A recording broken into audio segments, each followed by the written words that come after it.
Hi hello నమస్తే welcome back to iDream media. ఈరోజు మనతో ఉన్నారు NISM అండ్ QPFP సర్టిఫైడ్ అయిన సాయిరామ్ గారు.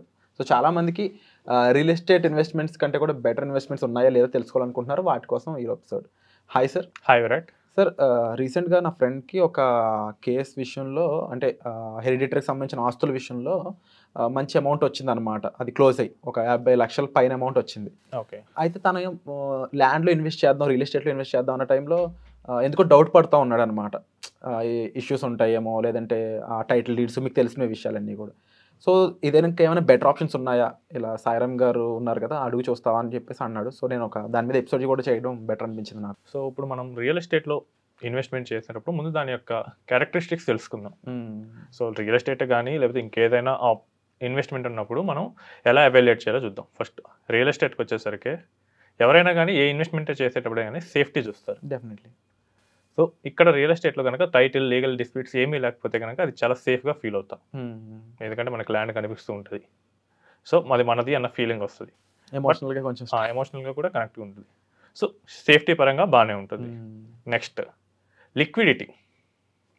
రేపు మీరు 70 లక్షలు పెట్టేసి ల్యాండ్ కొన్నారు లేదా హౌస్ కొన్నారు. రేపు ఒక 5 లక్షలు అవసరమైంది. ఆ ల్యాండ్లో ఒక పార్ట్ తీసి అమ్ముతామా? లేదు. నెక్స్ట్ ఒకవేళ ఇల్లు కొంటే కనుక ఇందులో ఒక రూమ్ తీసుకొచ్చి అమ్ముతాం చేయలేము. సో లిక్విడిటీ పరంగా అయితే కొంచెం పోర్. సో మీరు అమ్మాలనుకుంటే టైం పట్టుద్ది, లేదా వెంటనే కావాలంటే మన సిచ్యువేషన్ని మన నీడ్ని వేరే వాళ్ళు క్యాష్ చేసుకుంటాడు. 100%. సో 70 లాక్స్ అయితే 60 లాక్స్కి అంటాడు, ఇంకా తక్కువకి ఇవ్వమంటాడు. నెక్స్ట్ వచ్చేసరికి రిటర్న్. సో రిటర్న్స్ వచ్చేసరికి రియల్ ఎస్టేట్ ఎలాంటి రిటర్న్స్ ఇస్తుంది.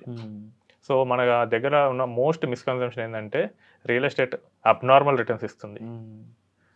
12-20 ఈవెన్ 20% కూడా రిటర్న్ వచ్చిందని చెప్తారు, బట్ అదేమీ కరెక్ట్ కాదు. సో మనకి యావరేజ్ సినారియోస్ తీసుకుంటే రియల్ ఎస్టేట్ ఇన్ఫ్లేషన్ బీట్ చేస్తుంది, బట్ ఇన్ఫ్లేషన్ కూడా బిగ్ మార్జిన్తో ఏమి బీట్ చేయదు. సో మీరు చూసిన సినారియోస్ అన్నీ సిటీ స్పెసిఫిక్ లేదా కరెక్ట్గా ఆ ప్లేస్ స్పెసిఫిక్ ఈవెంట్స్ మాత్రమే. సో పక్కన హైటెక్ సిటీ పడింది, సైబర్ టవర్స్ పడింది కాబట్టి ఆ చుట్టుపక్కల ఉన్నాయన్నీ ప్రైస్ లేచాయి. సో 1999లో 20,000 ఉన్నాయి, ఇప్పుడు 20 crores ఉన్నాయి. అవును. బట్ అన్నీ అలా అయితే లేవు.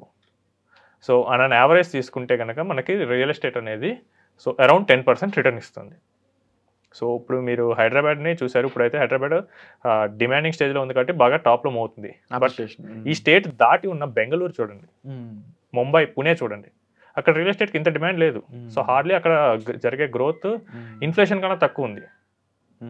సో ఇక్కడ మనకి హైదరాబాద్లో అయితే ఇల్లు ధరలు ప్లాట్లు పెరిగిపోతున్నాయి అన్నారు.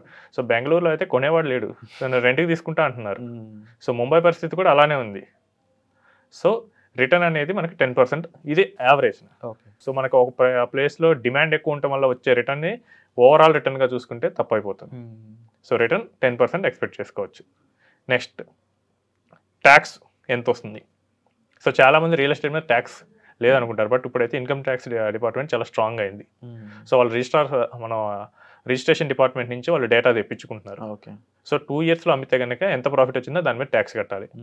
అదే 2 years తర్వాత అయితే కనుక 20% ట్యాక్స్ కట్టాలి. మరి అదర్ ఇన్వెస్ట్మెంట్స్ అనుకుంటే అంత లంసం ఎక్కడ ఇన్వెస్ట్ చేయొచ్చు అంటారు? మ్యూచువల్ ఫండ్ తీసుకున్నాం. ఇప్పుడు రియల్ ఎస్టేట్ అయితే కనుక మీరు కరెక్ట్గా స్పెసిఫిక్గా ప్లేస్లో ఇన్వెస్ట్ చేస్తే ఆ ప్లేస్ బట్టి ఆ ఫ్యూచర్లో ఎలా గ్రో అవుతుందంటే దాన్ని బట్టి రిటర్న్ వస్తుంది. అవును. అదే మ్యూచువల్ ఫండ్కి వద్దాం. జమ్మూ అండ్ కాశ్మీర్లో పర్సన్ ఒక ఫండ్లో పెట్టాడు. ఓకే.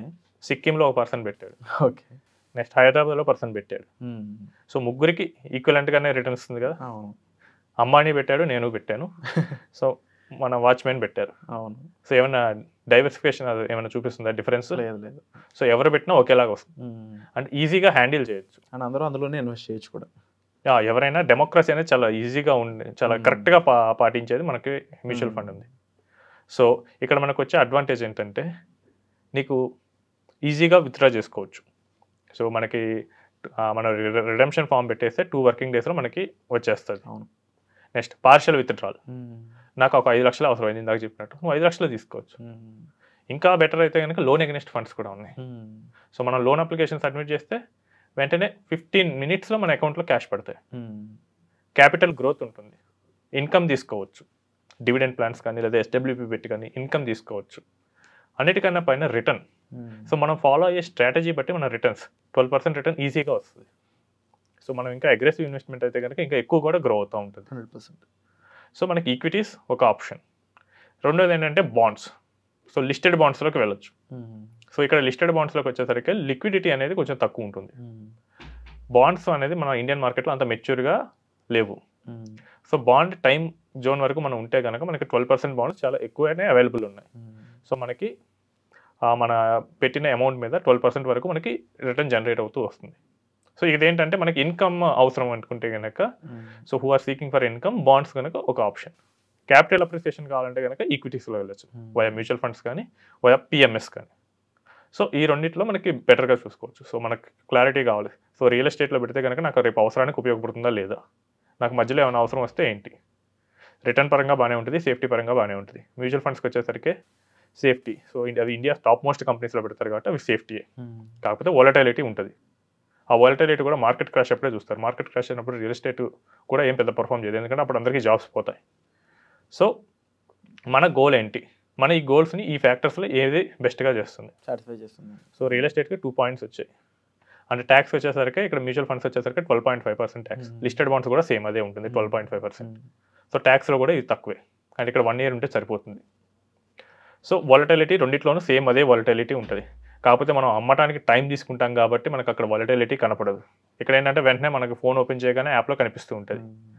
సో నా కన్సిడరేషన్ వచ్చేసరికి ఫైనాన్షియల్ అసెట్స్ వైపే వెళ్ళొచ్చు. ఓకే.